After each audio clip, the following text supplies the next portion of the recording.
Hi everyone, কেমন আছো তোমরা? আশা করি তোমরা ভালো আছো। আমি আবার একটা নতুন রান্না নিয়ে চলে এসেছি। আজকে বানাবো দুধের সিমুই। তো দেখো, আমি আগে হাঁড়িতে দুধটা ঢেলে নিচ্ছি। ঢেলে নেওয়ার পরে একটা বাটিতে কাজু বাদাম কিশমিশ একটু ভিজিয়ে রেখেছি। তারপরে এই যে এলাচটা আমি থেতো করে নিচ্ছি, 3টে এলাচ দিয়েছি।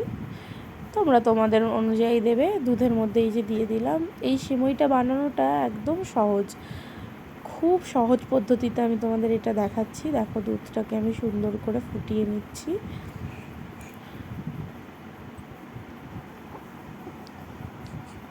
দেখো, দুধটা আমার প্রায় হওয়ার দিকে। তারপরে আমি যে ভেজানো কাজু আর কিশমিশটা ঢেলে দিলাম। তারপরে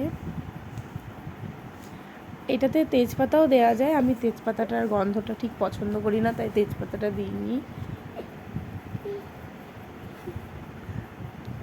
তারপর দেখো, সুন্দর করে আমি এটাকে ফুটিয়ে নিচ্ছি। তারপরে হালকা একটু নুন দেবো, কারণ নুনের টেস্টটা আমরা বরাবরই মানে মিষ্টি জাতীয় জিনিসে পছন্দ করি। তারপরে দেখো, পরিমাণ মতন চিনি দিয়ে দিলাম। যখন দুধটা হয়ে আসবে তখনই কিন্তু চিনিটা দেবে।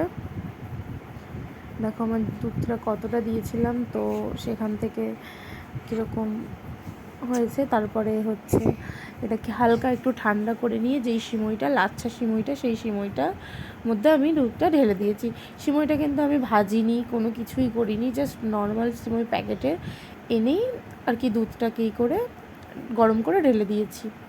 তো এতে কি হয় না, টেস্টটা দারুণ হয়। আর এই সিমইটা না গলে যায়, মানে অল্প একটু দুধে ভিজিয়ে রাখলেই গলে যায়। তো তার জন্য আমি এই প্রসেসটা করেছি, ফলো করেছি। তারপরে দেখো, কিছু মানে দিয়ে দিয়েছি কাজু কিশমিশ।